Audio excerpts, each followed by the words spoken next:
Kriis tabab meid tavaliselt ootamatult. Olgu see torm, elektrikatkestus, küberrünnak või midagi muud, mis meie tavapärast elu häirib. Selles olukorras hakkama saamiseks on kõige olulisem esmalt läbi mõelda, millised on sinu ja su pere peamised vajadused ja siis tasub teha plaan, kuidas iseseisvalt vähemalt nädal aega kriisiolukorras hakkama saada. Kuidas seda kõike teha, räägib täpsemalt Eve. Kriisivaru ei ole midagi eraldiseisvat ja see ei ole kõigi jaoks ühesugune. Iga pere lähtub oma vajadustest ja võimalustest. Kõige olulisem on joogivesi. Hoia kodus esimeste päevade varu ja mõtle läbi, kuidas saad järgnevatel päevadel puhast vett.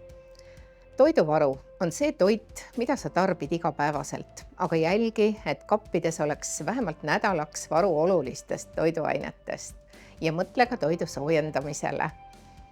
Soojus on eluliselt tähtis. Veendu, et sul oleks alternatiivne kütteallikas või soe riietus ja tekid sooja hoidmiseks.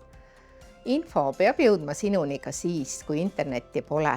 Patareitoitel raadiost või autoraadiost saad kuulata ametlikke teateid. Hoia telefonid ja akupangad laetud, varu koju patareisid ning mõtle ka valgusallikate peale.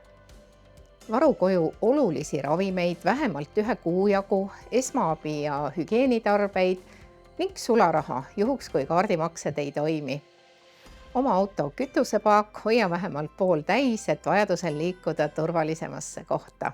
Kriisiks valmisolek ei ole paanika, vaid vastutustundlik tegutsemine. Iga pere teadlik ettevalmistus aitab kaasa sellele, et oleme kogu ühiskonnana tugevamad.